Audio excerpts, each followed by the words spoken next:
Class, today এটা 5th class হয় আমার। ওকে, এটা 5th ক্লাসে।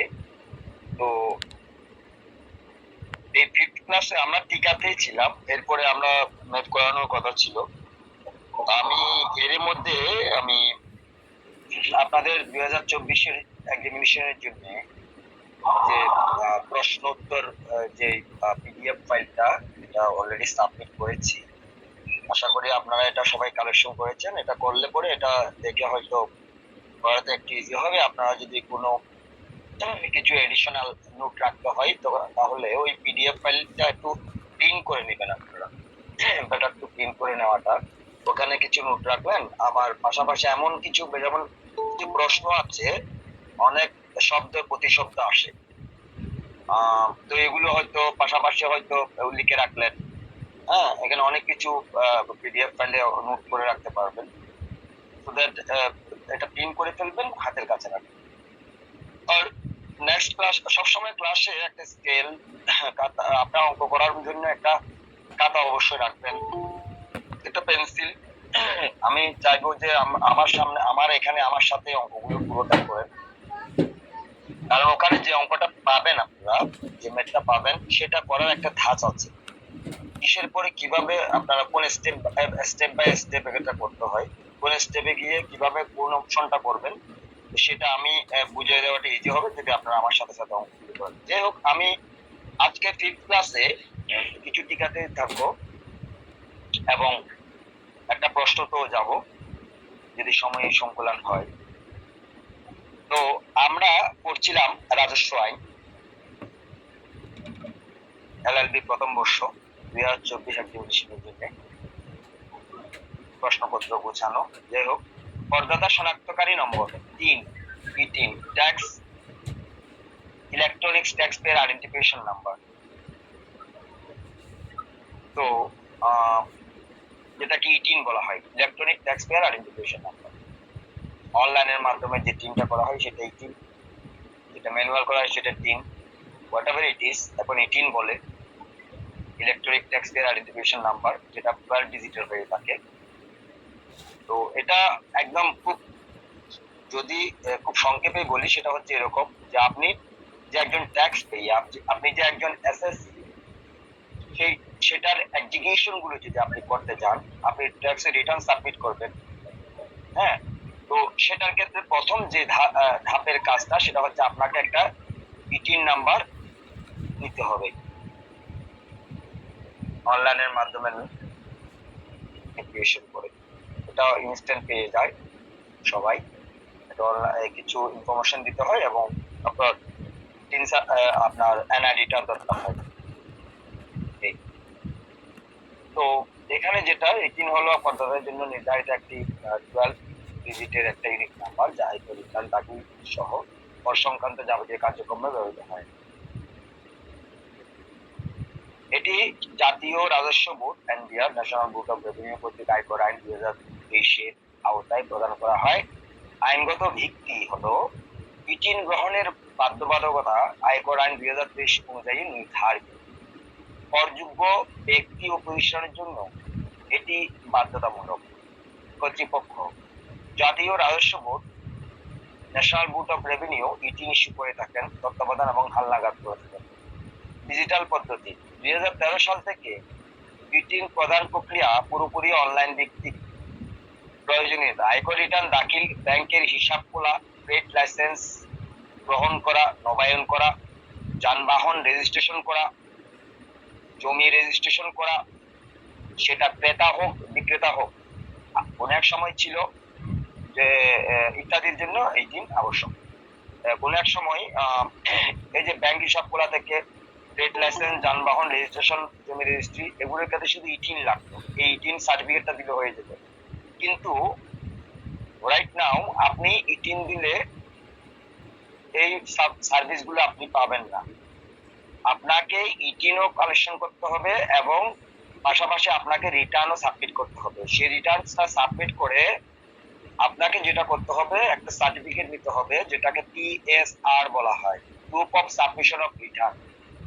PSR, proof of submission of return, এই কাগজটা নিয়ে ফেলতে হবে কর কমিশনার কাছ থেকে, ট্যাক্স অফিস থেকে, আপনার নির্দিষ্ট সার্কেল থেকে, যদি এটা আপনি ওই ট্রেড লাইসেন্স যারা প্রদান করেন, ব্যাংক হিসাব যে সমস্ত ব্যাংকে করেন, যানবাহন রেজিস্ট্রেশন যারা করেন, জমি রেজিস্ট্রেশন অফিসে, এই সমস্ত জায়গায় যদি আপনি সাবমিট না করেন, এই সেবাগুলি আপনি পাবেন না। এরকম 53টি সেবা আছে যেগুলি থেকে আপনি বঞ্চিত হবেন। সো দ্যাট আপনাকে রিটার্ন করতে হবে এবং অ্যাজ ইউজুয়াল আপনাকে রিটার্ন সাবমিট করতে হবে। রিটার্ন সাবমিট করে আপনাকে রিটার্নের যে অ্যাকনলেজমেন্ট, রিটার্নের যে ইনকাম ট্যাক্স সার্টিফিকেট, এগুলো নিয়ে রাখতে হবে। আচ্ছা, সংশোধন ও হালনাগাদ। তথ্য পরিবর্তনের প্রয়োজন হলে নির্ধারিত নিয়মে ইটিন হালনাগাদ বা সংশোধন করা যায়। কর ব্যবস্থায় ভূমিকা। ইটিন করাদের স্বচ্ছতা, জবাবদিহিতা ও কর ফাঁকি প্রতিরোধে কার্যকর ভূমিকা পালন করে থাকেন। তাহলে ইটিনটা কেন প্রয়োজন? আপনি এখন থেকে একটা ইটিন করে রাখবেন। ইটিন করে যদি আপনি আপনি ইটিন কেন করবেন? আপনার যদি মনে হয় যে আপনার এটা কিছু প্রযোজ্য ক্ষেত্র আছে, আপনার প্রয়োজন, আপনার ইনকামটা আপনার করযোগ্য, তাহলে আপনাকে ইটিন করতে হবে। এরকম অনেকগুলো খাত আছে যেগুলো আপনারা যে পিডিএফটা পেয়েছেন, এখানে কিছু একটা প্রশ্নপত্র ওখানে, এটা পুরোটা একবার এমনিতে রিডিং করে যাই, এটা অনেক কাজে লাগবে আসলে। তারপরে এখানে অনেকগুলো খাত আছে যেখানে আপনার এটা প্রয়োজন হবে। আপনি ইভেন এখনো হয়তো ব্যাংক হিসাব খুলতে অনেকগুলো ব্যাংকের টিম না নিলেও, রিটার্ন অ্যাকনলেজমেন্ট কপি না নিলেও, এটা এখন অনেকগুলো ম্যাক্সিমাম ব্যাংকে কিন্তু এগুলো চাচ্ছে, এখন নিচ্ছে। ইভেন আপনি যদি একটা লোন নিতে চান, ক্রেডিট কার্ড নিতে চান, সেক্ষেত্রেও কিন্তু এটা বাধ্যতামূলক। ট্রেড লাইসেন্স নিতে যাবেন, বিজনেস করবেন, আপনি বাধ্যতামূলক নিতে হবে, ইটিন নিতে হবে। শুধু তাই না, ইটিনের পাশাপাশি রিটার্ন তো সাবমিট করতে হবে। সো দ্যাট ইটিনটা হলো তাহলে কি 12 ডিজিটের একটা নাম্বার, যেটা খুব ইউনিক নাম্বার। এটা ইটিনটা নিলে আপনার এনআইডিটা এটা unique number, electronics tax payer identification number, যেটার ইনফরমেশন গুলো integrated into your NID. NID নাম্বারটা দিবেন, এটার সাথে এটা লিংক হয়ে যাবে, এরকম। ঠিক আছে? আচ্ছা, এরপরের দিকে যাই। ফটকা কারবার। এক কথায় ফটকা কারবার হচ্ছে আপনি এমন কোন ব্যবসা যেখানে খুব অধিক আপনি ধারণা করছেন এখানে অনেক লাভ হবে, এটা লাভ না হয়ে, এটা ভাগ্য নির্ভর, অনেকটা লাভ না হয়ে ক্ষতিও হতে পারে। এই ধরনের যে বিজনেস, এই ধরনের যে কারবার, সেটাই ফটকা কারবার, এক কথা শেষ। যেমন আপনি ধরেন একটা জমি কিনবেন, জমি কিনে দ্রুত বিক্রি করতে পারবেন, এই আশায় আপনি, এই জমিটা দাম বাড়বে এই আশায় আপনি কিছু জমি কিনে রাখলেন, কিন্তু পরবর্তীতে দেখা গেল জমিটা ওই দামটাই পান নাই, আপনার এটা ফটকা কারবার। ঠিক শেয়ার বাজারের কিছু বিনিয়োগ এই ফটকা কারবারের আওতায় করি। ফটকা কারবার বলতে এমন ব্যবসা বোঝায়। ফটকা কারবার কাকে বলে, ফটকা কারবারের সংজ্ঞা কি, ফটকা কারবার কি, যাই বলুক না কেন, উত্তর এটাই। ফটকা কারবার বলতে এমন ব্যবসা বোঝায় যেখানে কোনো পণ্য কেনা বেচার চুক্তি করা হয়, কিন্তু ওই পণ্য আসলে ক্রেতার হাতে আসে না বা সরবরাহ করা হয় না, বরং সময়ের মধ্যে বা নির্দিষ্ট সময় শেষে কেবল লাভ বা ক্ষতির ভিত্তিতে হিসাব মিটিয়ে দেওয়া হয়। প্রযোজ্য ক্ষেত্র ও বৈশিষ্ট্য। এখানে বাস্তবে কোনো মাল সরবরাহ করা হয় না, শুধু কাগজে কলমে চুক্তির ভিত্তিতে লাভ বা ক্ষতির হিসাব করা হয়। এই ধরনের লেনদেন অনেক বেশি ঝুঁকিপূর্ণ এবং ভবিষ্যতের দাম বাড়বে না কমবে সেটার উপর নির্ভর করে। সাধারণত এগুলো খুব কম সময়ের জন্য করা হয়, বাস্তবে কোনো সম্পদ আদান প্রদান করা হয় না। আইনে যেগুলো ফটকা কারবার ধরা হবে না, যেগুলো ফটকা কারবার হিসেবে মূল্যায়ন করতে পারবেন না, সেটা হচ্ছে উৎপাদকের চুক্তি কিছু মানে শর্ত প্রযোজ্য আর কি। যদি কোনো উৎপাদক ভবিষ্যতে দাম কমে যেতে পারে এই ভয়ে তার পণ্যের দাম আগে চুক্তি করে ঠিক করে নেয়, সেটা ফটকা কারবারের মধ্যে পড়বে না। ডিলার বা বিনিয়োগকারীর চুক্তি। যদি কোনো ডিলার বা বিনিয়োগকারী তার মালিকানাধীন শেয়ার বা স্টক থেকে ক্ষতির আশঙ্কা অন্যের সঙ্গে চুক্তি করে, সেটাও ফটকা কারবার নয়। স্টক এক্সচেঞ্জ সদস্যদের চুক্তি। যদি কোনো স্টক এক্সচেঞ্জের সদস্য নিজের ব্যবসার ক্ষতি ঠেকাতে আগাম ভিত্তিতে চুক্তি করেন, সেটাও ফটকা কারবার হিসেবে ধরা হবে না। অতিরিক্ত ব্রেকটা, পণ্য বলতে শুধু পণ্য নয়, শেয়ার ও স্টককেও বোঝানো হয়েছে। আচ্ছা,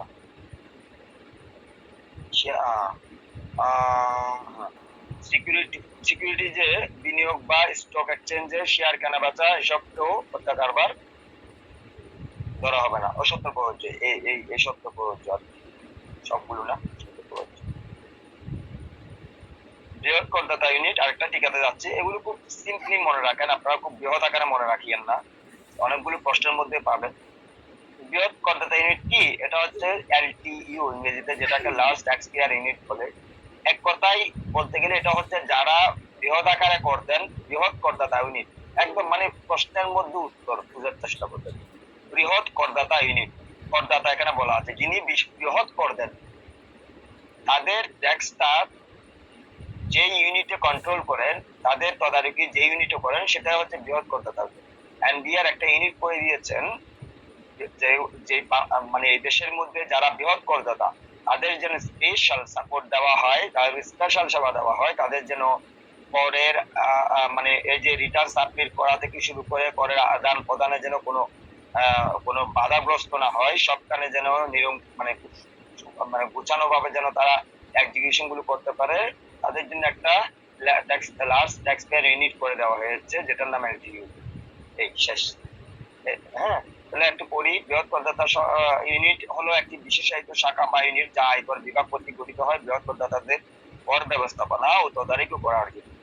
যারা অধিক কর প্রদান করেন, যেমন ব্যাংক, ইন্স্যুরেন্স, টেলিকম কোম্পানি, বড় শিল্প প্রতিষ্ঠান ইত্যাদি, তাদের কার্যকর ও নিবিড় কর পরিদর্শনের জন্য এলটিইউ কাজ করে। আয়কর আইন 2023 এর আওতায় এলটিইউ এর বৈশিষ্ট্যসমূহ হলো প্রশাসনিক ক্ষমতা, জাতীয় রাজস্ব বোর্ড এনবিআর প্রয়োজন বোধে কোনো করদাতাকে বৃহৎ করদাতা হিসেবে ঘোষণা করে এলটিইউ এর অধীনে আনতে পারেন। নিবন্ধন ও নিরীক্ষা, এলটিইউ এর অধীনে করদাতাদের নিবন্ধন, আয় অডিট এন্ড কর আদায় বিশেষ দক্ষতা ও পর্যবেক্ষণের মাধ্যমে পরিচালিত হয়।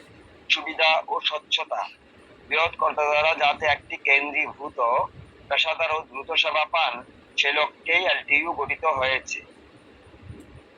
আচ্ছা, আরেকটা টিকাতে যাচ্ছি, এটা আপনাদের লাস্ট টিকা।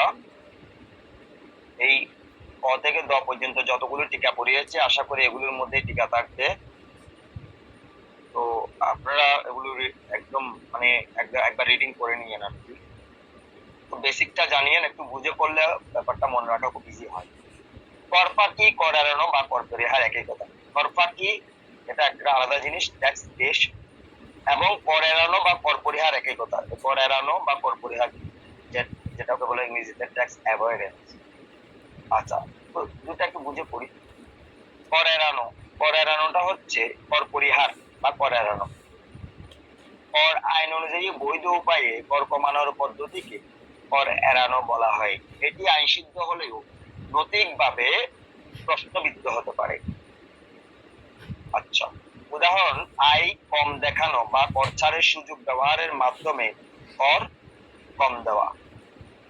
তো ব্যাপারটা হচ্ছে অনেকটা এরকম, আপনি ইটিন নিয়েছেন, ওই যে একটা আগে ইটিনের কথা বললাম, এবং রিটার্নও সাবমিট করেছেন। তো রিটার্নে সাবমিট করতে হলে আপনাকে তো ওই যে আয়ের কার্ড পড়াইছিলাম না প্রথম টিকাতে, 60 টাকা। 60 টাকার জন্য কি ছিল, কারো মনে আছে বলতে পারবেন?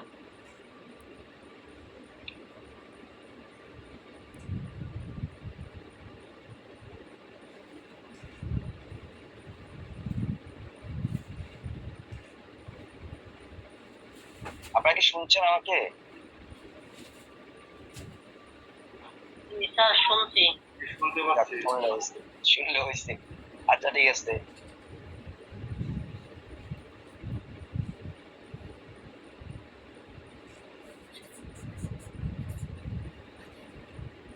আচ্ছা, এখানে আসলে ব্যাপারটা হচ্ছে বুঝে শুনে করলে রাজস্ব আইনটা একটু কঠিনে বটে, একটু একটু ওভাবে পড়তে হয় আর কি। একটু বুঝে পড়লে আসলে খুব ইজি। কঠিন ভাবে নেওয়ার কিছু নেই, এটা লাগবে। আচ্ছা, 7টা আয়ের কাজ বলেছিলাম। এখানে যেটা বলছিল যে কর এড়ানো। আচ্ছা, আপনার মনে করেন কিছু ইনকাম আছে কর এড়ানো, আপনার কর আইন অনুযায়ী বৈধ উপায়ে কর কমানোর পদ্ধতিকে করানো। আপনি কি করতেছেন, আপনার এখানে 7টি কাজ ছিল। চাকরি হতে আয় করতেছেন আপনি, আবার এদিকে একটা ব্যবসা খাতে আয়ও আছে, আবার ভাড়ার আয়ও আছে, আবার কৃষি এগ্রিকালচারাল ইনকামও আছে। ঠিক আছে? তো কিন্তু আপনি কি করলেন, আপনার এখানে যেই আপনি বেতনটা পাচ্ছেন, আপনি সাপোজ একটা প্রাইভেট জব করেন, তো বেতনটা পাচ্ছেন মনে করেন আপনি 5 লাখ টাকা বা 7 লাখ টাকা বেতন পাচ্ছেন। কিন্তু আপনি কি করলেন, 5-7 লাখ টাকার বেতনটা না দেখিয়ে আপনি বেতনটা একটু কমাই দেখালেন, 6 লাখ টাকা দেখালেন। বুঝছেন? তো কেন দেখালেন? কারণ ওই ইনকামের উপর তো আপনাকে ট্যাক্স দিতে হবে। ট্যাক্সটা কম দেওয়ার জন্য আপনি ইনকামটা একটু কম দেখালেন। তো এটা তো প্রত্যেকটা ফাইল আপনার এটা তো আপনার নিরীক্ষা না হলেও এটা তো পর্যবেক্ষণ হবে, তো আপনার তো এটা কমিশনারে যাচাই বাছাই করবে। তো আপনাকে তখন যদি আপনি যদি আপনার ফাইলটা যদি দেখা যায় আপনার যে সার্টিফিকেটটা দিয়েছেন, যে নথিপত্র দিয়েছেন, সেটার সাথে ম্যাচ করা আপনার ইনফরমেশন গুলো হচ্ছে না, তখন তারা আইনি ব্যবস্থা নিবে। আর তো এই কারণে এটাকে বলে যে কর এড়ানো। এই কর এড়ানোটা আপনি কি করবেন, এটা যে খুব বেশি আপনার জন্য যেটা বলে আয় কম দেখানো, এটার জন্য আপনাকে বলবে যে ভাই আপনি এটা সংশোধন করে দেন, আপনি এটা 5 লাখ টাকা, আপনাকে কোনো বিশাল ক্ষতি করবে না। বুঝছেন? আপনি বড় অপরাধ করেননি। তো তারা বলবে যে ভাই আপনি এখানে 7 লাখ টাকা দেখানো কথা ছিল, আপনি এখানে 6 লাখ টাকা দেখিয়ে ফেলছেন, এটা একটু ঠিক করে দেন, সংশোধন করে দেন। তখন এটা সংশোধন করে দিতে হবে আপনাকে। তাহলে সংশোধন করতে গেলে আপনি যখন 7 লাখ টাকা সংশোধন করবেন তখন ওই ট্যাক্সটা বেশি দিতে হচ্ছে না? হ্যাঁ, তখন ট্যাক্সটা বেশি দিবেন, ট্যাক্সটা আবার দিয়ে ঠিক করবেন। এটাকে বলে কর এড়ানো। আচ্ছা, আরেকটা ব্যাপার, আপনি একটা ওই এক্সাম্পশন নেওয়ার জন্য একটা আসলে কোনো বিনিয়োগই আপনি করেন না, কিন্তু আপনি একটা ভুল বিনিয়োগ দেখাই রাখেন। আপনার ডিপিএস নাই কিন্তু একটা ডিপিএস দেখায় রাখলেন, আপনার সঞ্চয়পত্র না একটা সঞ্চয়পত্র দেখায় রাখলেন। ঠিক আছে? এটার জন্য আপনাকে বলবে যে ভাই আপনার তো সঞ্চয়পত্র কোনো কাগজপত্র দেন নাই, তা আপনি তো এখানে ট্যাক্স কমাই ফেলছেন, আপনি একটা কাজ করেন এখানে ওই সঞ্চয়পত্র কাগজটা নিয়ে আসেন, নাহলে এটা সংশোধন করে দেন। এটাই হচ্ছে কর এড়ানো। আচ্ছা, এবার আসি একটু কর ফাঁকি।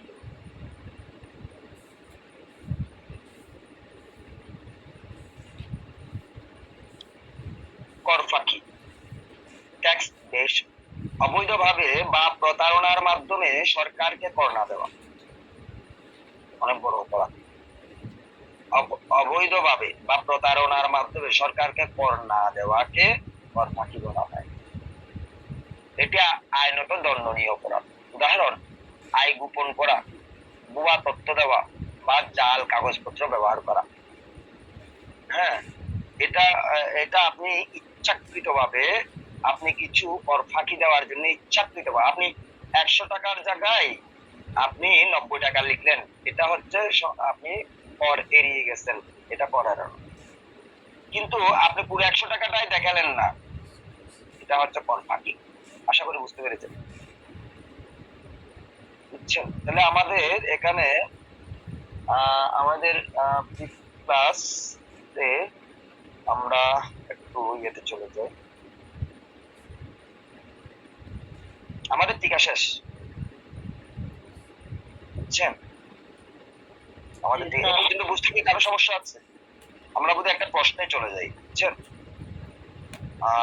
এরপরে সামনের ক্লাসে দেখেন আপনার একটু মেয়েদের প্রিপারেশন নিয়ে মেয়েগুলি দেওয়া আছে না, একটু প্রথম অঙ্কটা দেখে নিন, খুব ইজি, এত কঠিন না, বুঝলেই সমস্যা। আচ্ছা, আমি একটু 13 নম্বর ক্লাস, আপনার কি শীট গুলি আছে আপনাদের সামনে? জি স্যার।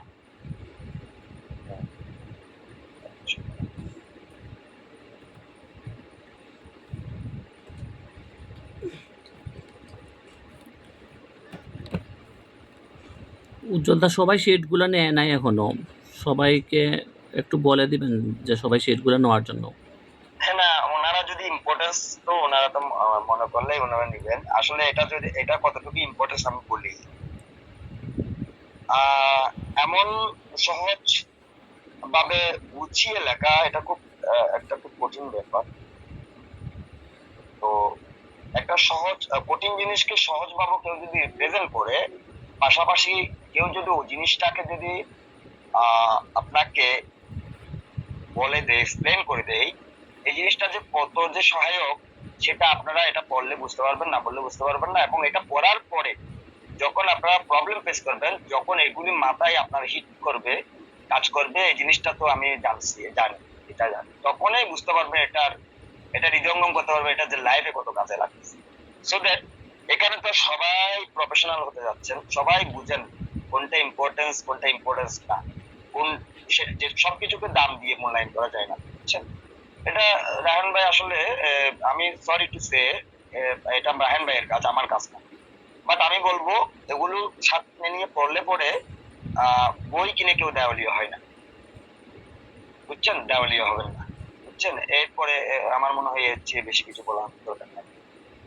যাই হোক, স্যার আসলে আপনার লেখাগুলো অনেক সহজ সরল স্যার, ধন্যবাদ আমাদের জন্য এত সময় দেওয়ার জন্য। না সেটা আপনাদের যদি তাই, এখন ব্যাপারটা হচ্ছে পৃথিবীর মানুষের আয়ু খুব কম, বুঝছেন? অল্প সময়ের মধ্যে মানুষ এত কিছু দিচ্ছে, আমরা কিছুই কাউকে দিতে পারছি না।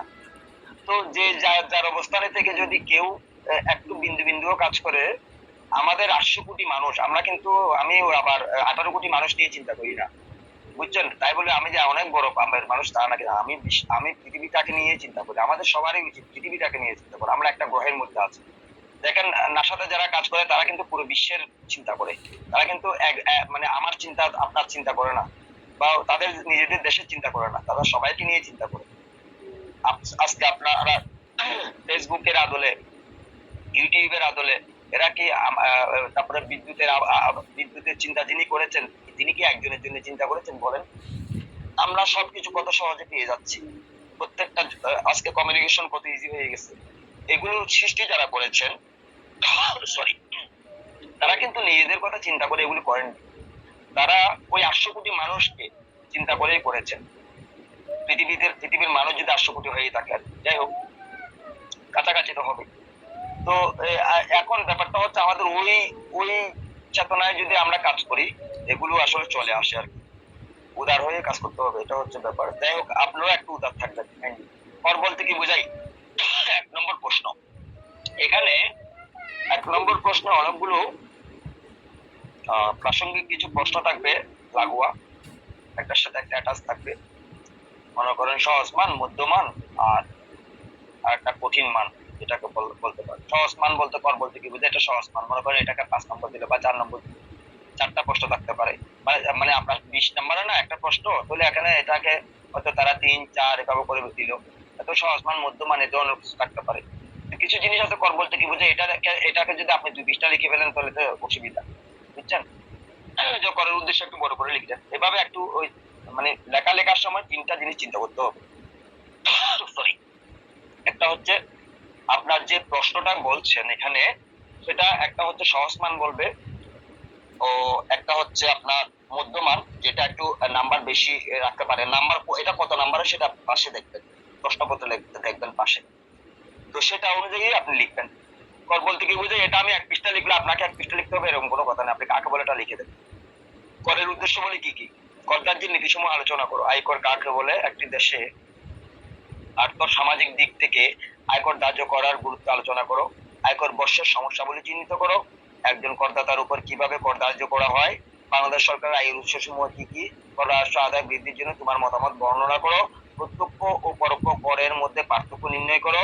প্রত্যক্ষ পরোক্ষ করের মধ্যে সাদৃশ্য, একই কথা, পার্থক্য সাদৃশ্য লিখো, বা আয়কর মূল্য সংযোজন কর, অনেকটা এটার মতোই পার্থক্যটা লিখো।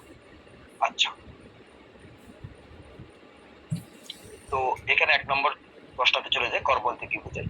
আচ্ছা, কর আমাদের একটা আয়কর আইন আছে, এটা প্রাসঙ্গিক ক্রমে একটু বলি, যেহেতু ব্যাপারটা আমার নোটিশে আসছে। বর্তমানে ইন্টারিম গভর্নমেন্ট, তত্ত্বাবধায়ক সরকার, তো এখন তারা যেই প্রজ্ঞাপন গুলি দিবেন, সেগুলোকে আমরা কি বলবো, কেউ কি বলতে পারবেন?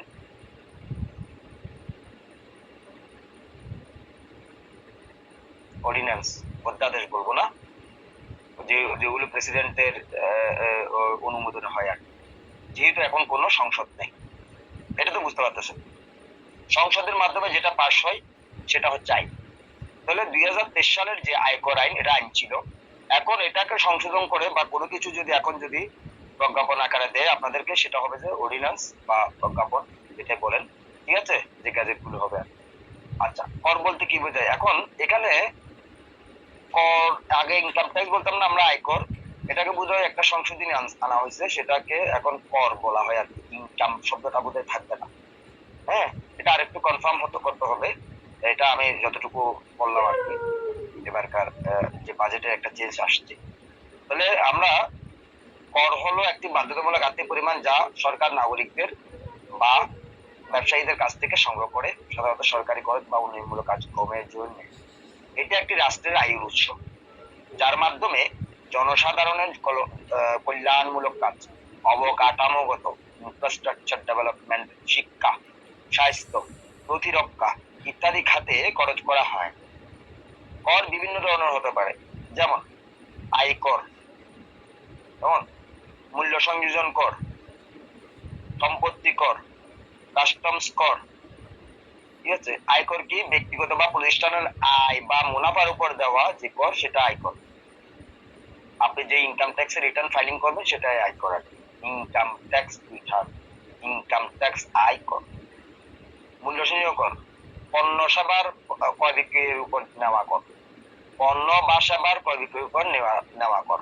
কোনো এক সময় বিনিময় মাধ্যম ছিল। বিনিময়ের মাধ্যমটা কি ছিল? কোনো এক সময় যে কেউ গরু বিক্রি করবে, গরুর বদল কেউ একটা ছাগল দিবে।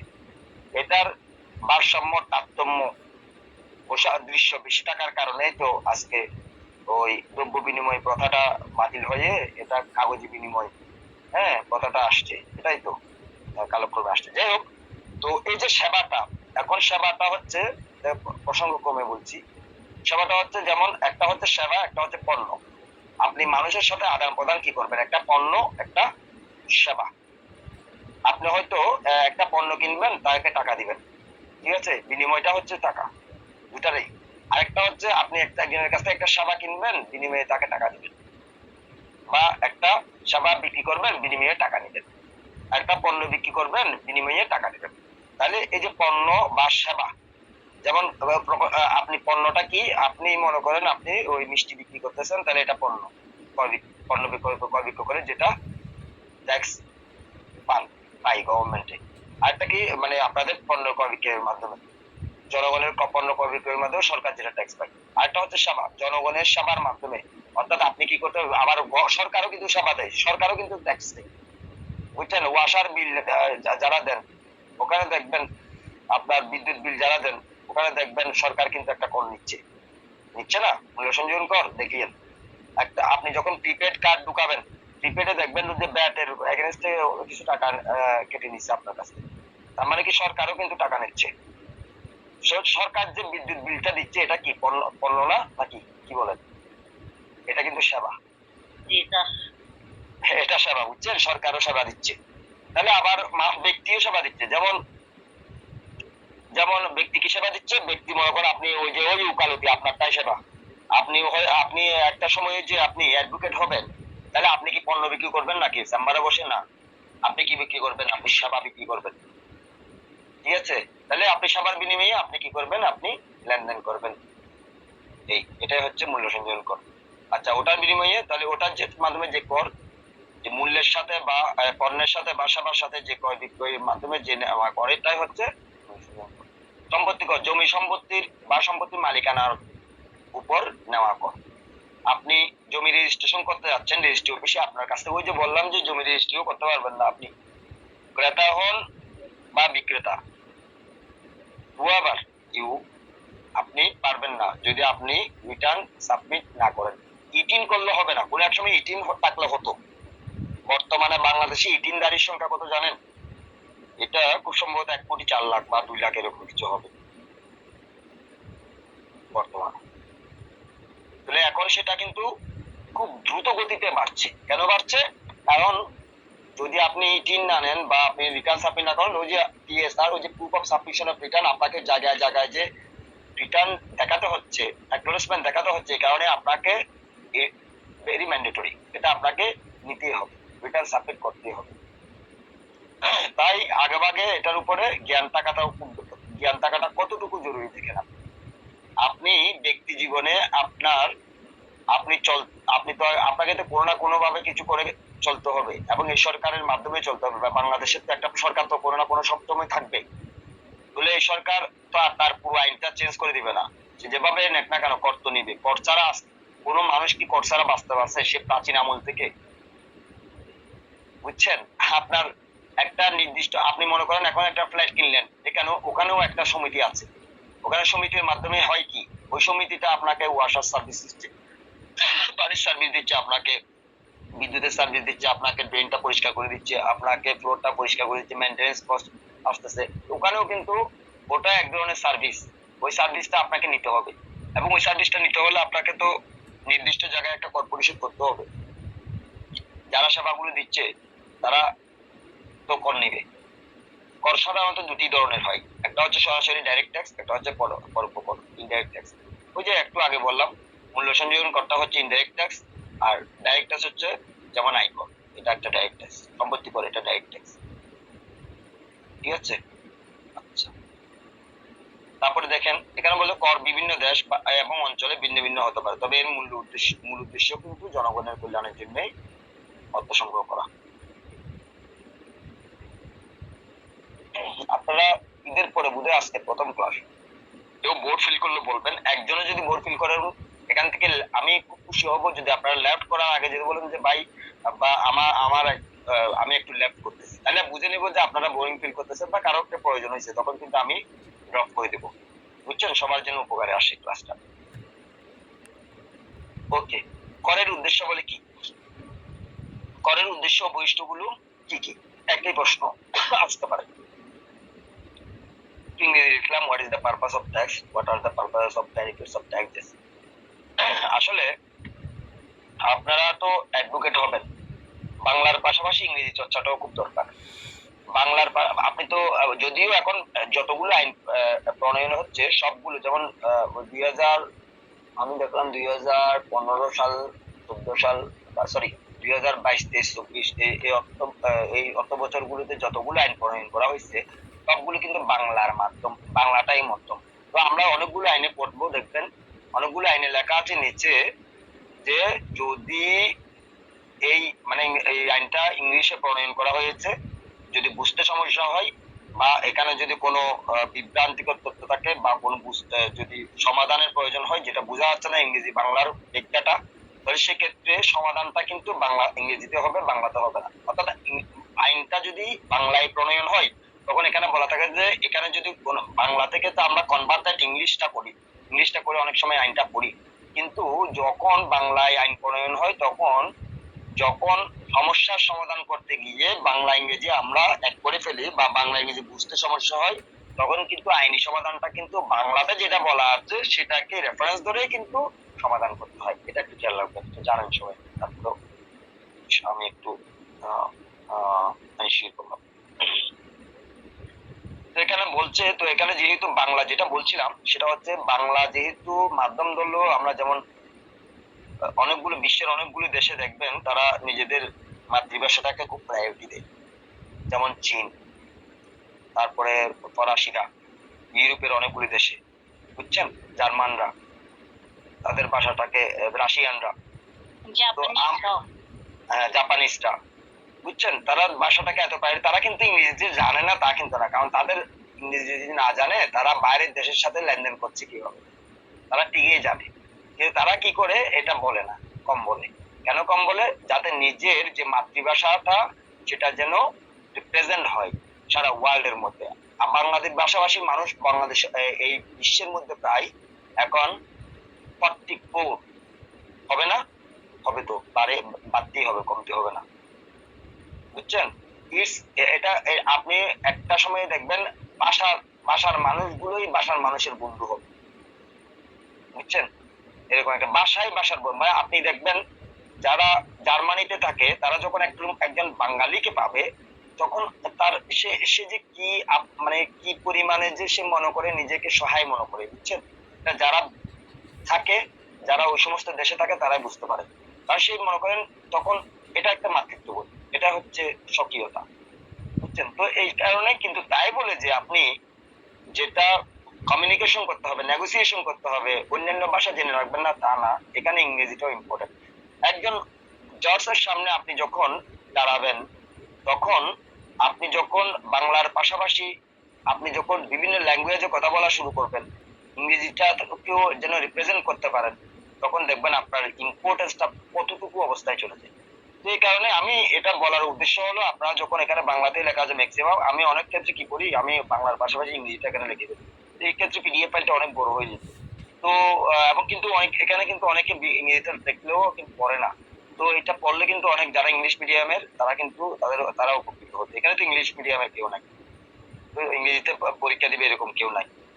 তো যাই হোক, তো তাদের জন্য এটা উপকার হবে। তো এই কারণে সবসময় খেয়াল রাখবেন যে এগুলো কিছু কিছু কিছু আইনি শব্দ ইংরেজিতে প্র্যাকটিস করার জন্য খেয়াল রাখবেন। করের বিভিন্ন, যেমন আমি এখানে কর বলতেছি, হ্যাঁ এখানে আয়কর বলতেছি, ইনকাম ট্যাক্স বা ট্যাক্স শব্দটা বললে খুব তাড়াতাড়ি এটা মানে এটা গ্রহণযোগ্যতা চলে আসে, বুঝছেন? এরকম একটা ব্যাপার।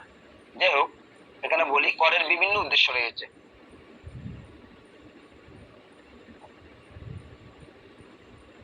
করের বিভিন্ন উদ্দেশ্য রয়েছে যা মূলত সরকারের আর্থিক ব্যবস্থাপনা ও সামাজিক কল্যাণ নিশ্চিত করার জন্য ব্যবহৃত হয়।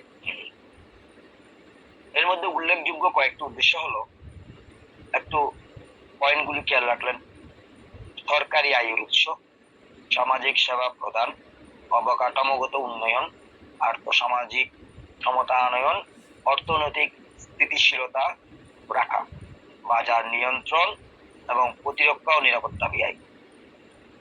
আপনারা এটাকে এইভাবে, আমরা অনেক সময় এইভাবে করি, স সা শশা, শশা বলে একটা শব্দ তো আছে, এর প্রথম অক্ষর গুলো দিয়ে একটা শব্দ বানায় ফেললেন, একটা শব্দই আপনার পুরো পড়াটা মুখস্থ করার একটা পন্থা হতে পারে, বুঝছেন? আপনি আপনার মতো করে একটা শব্দ বানা ফেলেন, বা দুইটা শব্দ বানান, বা তিনটা বানান। এই তিনটা শব্দ মনে রাখবেন। করের উদ্দেশ্য বলি কি?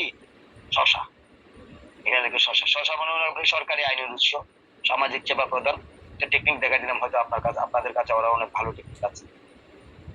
তো সরকারি আয়ের উৎস, কর হলো সরকারের প্রধান আয়ের উৎস যা দেশ পরিচালনা, উন্নয়ন এবং জনসেবা কার্যক্রম পরিচালনার জন্য ব্যবহৃত হয়। সামাজিক সেবা প্রদান, করের মাধ্যমে সংগৃহীত অর্থ স্বাস্থ্য, শিক্ষা, নিরাপত্তা এবং অন্যান্য জনকল্যাণমূলক সেবার জন্য ব্যবহার করা হয়।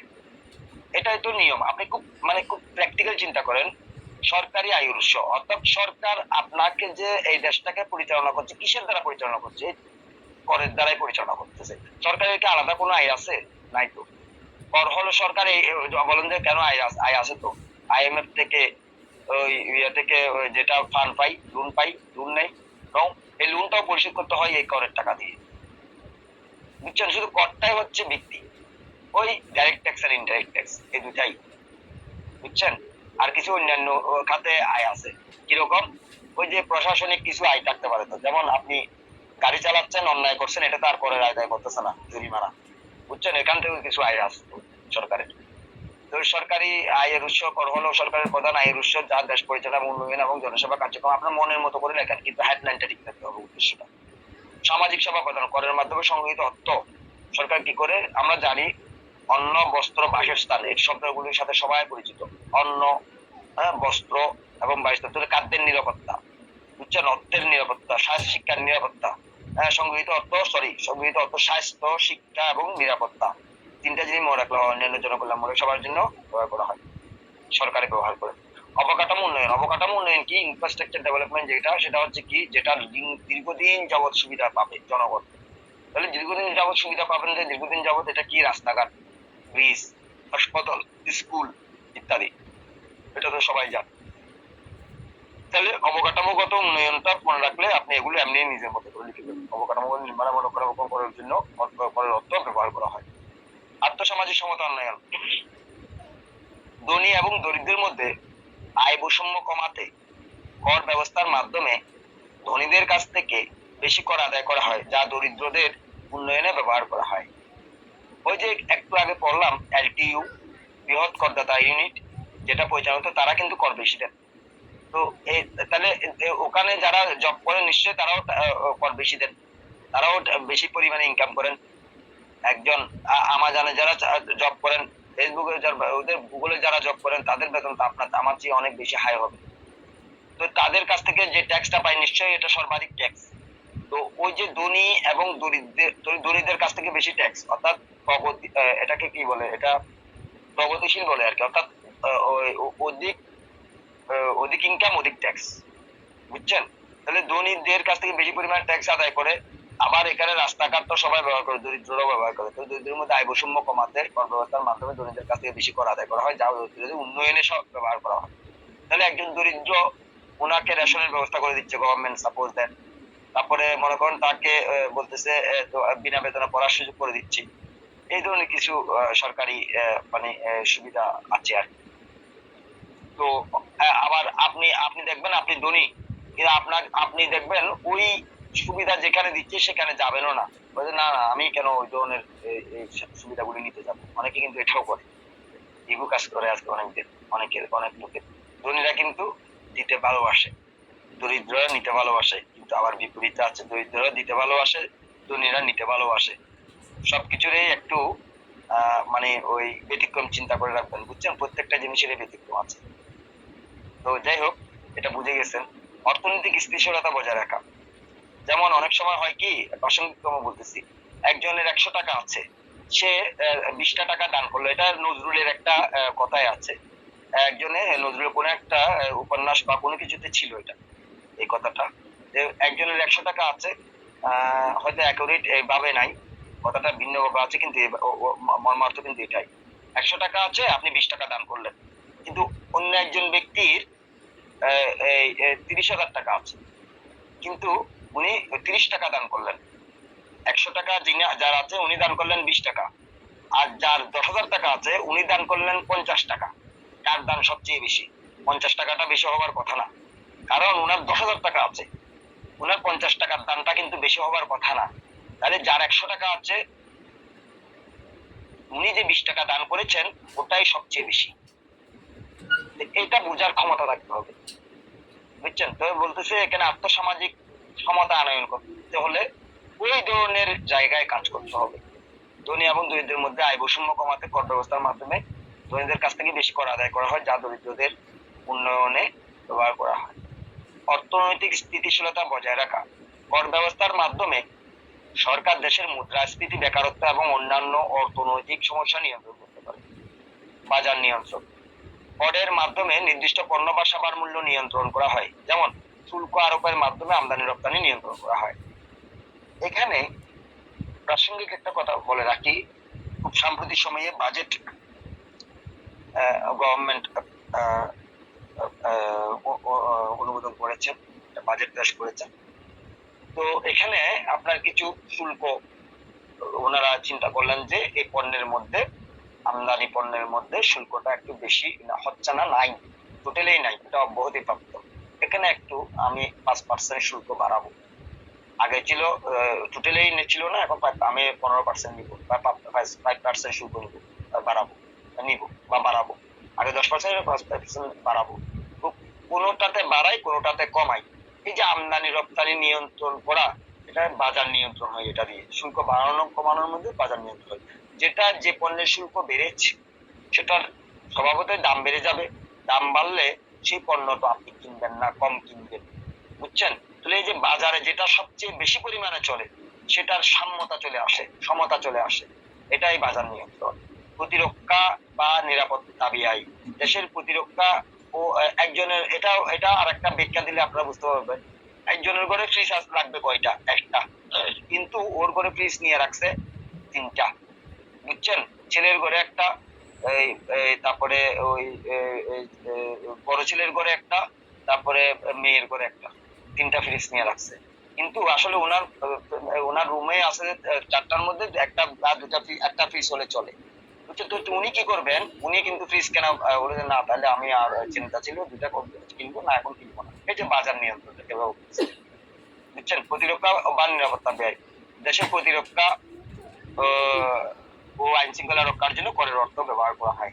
প্রতিরক্ষা ও নিরাপত্তা ব্যয়, আমরা বিমান বাহিনী, নৌবাহিনী হ্যাঁ, তারপরে এই সশস্ত্র বাহিনী। তো আমরা নিয়ন্ত্রণ করার জন্য আমরা ওখানে যে ওরা তো দেশের নিরাপত্তা রক্ষা করবে কি দিয়ে বলেন? ওনাদের তো কোনো নিজস্ব ইনকাম নেই। তাহলে এটা কিন্তু আমাদের সেবা করতেছেন। তাহলে ওনারা কি করতেছেন? আমার সেবা করতেছেন। হ্যাঁ, তো আমার সেবা করতেছেন, আমাদের নিরাপত্তার ব্যবস্থা করতেছেন। অতএব আমাদের যে দেওয়া কর, সে কর থেকে তারা তাদের একটা বরাদ্দ রাখতে হয়। আচ্ছা, এখন আমার মনে হয় আমরা আজকে এতটুকুতে, আজকে প্রথম ক্লাস, সবাই দীর্ঘ একটা বন্ধের পরে ক্লাসে জয়েন করার জন্য অসংখ্য ধন্যবাদ। ওই ধরনের মোটিভেশনটাও দরকার সবার। তারপরে ধৈর্য সহকারে আপনারা সবাই শুনলেন। আশা করি আপনাদের প্রিপারেশনটা খুব ভালো হচ্ছে। আপনাদের পরীক্ষাটা কবে হতে পারে একটু বলবেন, কেউ শেয়ার করবেন?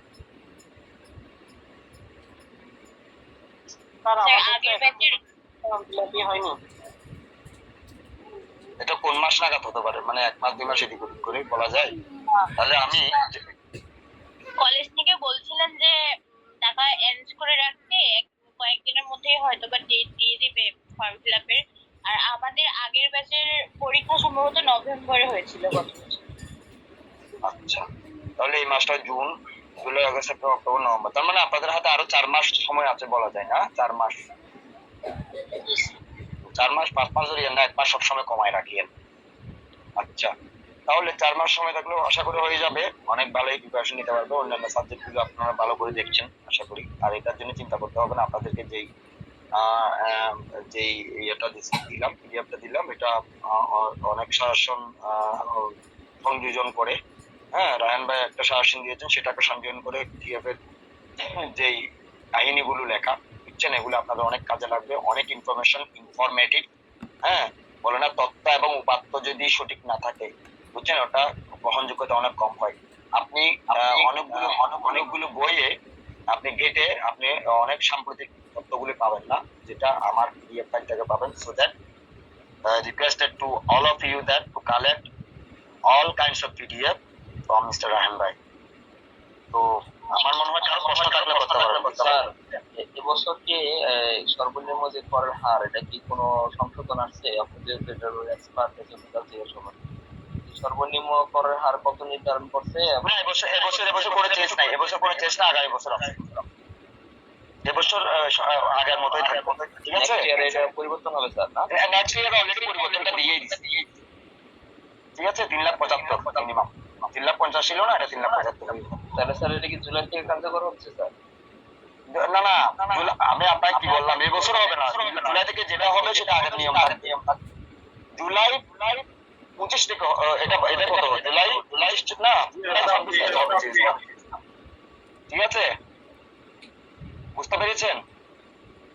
জি স্যার। জুলাই 25 থেকে কোনো চেঞ্জ নাই, জুলাই 26 থেকে হবে। তবে একটা কথা বলে রাখি, আপনি কি আয়বর্ষ বলতেছেন? ওই যে জটিলতা, আয়বর্ষ বলতেছেন নাকি করবর্ষ বলতেছেন? আমি কিন্তু করবর্ষের কথা বলছি, বুঝছেন? অর্থাৎ এবার আপনাকে আরেকটু বুঝাই বলি।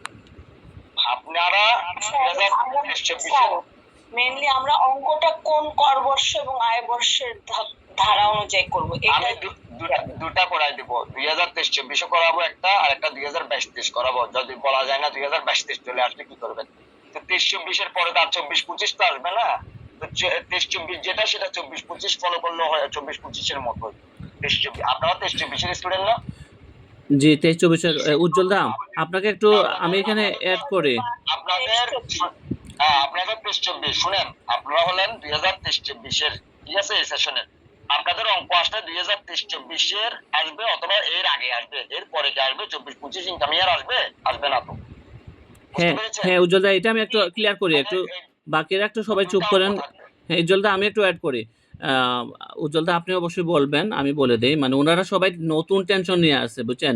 24-25 বা 25-26 এগুলো নিয়ে টেনশনে আছে।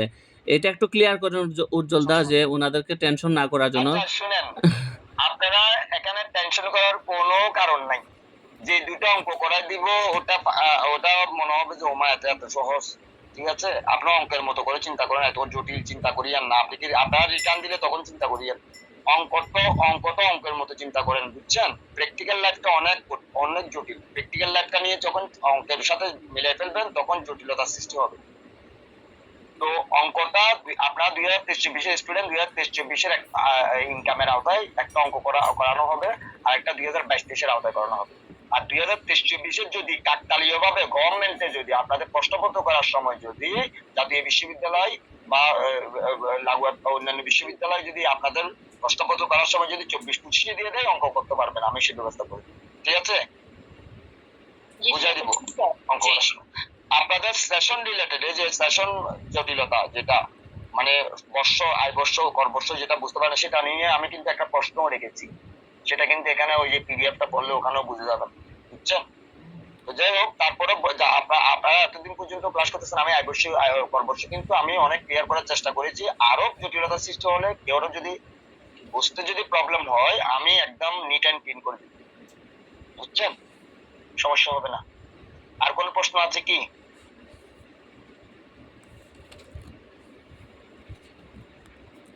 না উজ্জ্বলদা, থ্যাংক ইউ, আপনার অনেক সুন্দর আচ্ছা, ক্লাস আমি আমাদেরকে তাহলে, উপহার দেওয়ার জন্য। থ্যাংক ইউ ভেরি মাচ, সবাই কষ্ট করে আসলেন, ভালো থাকবেন। ঠিক আছে তাহলে।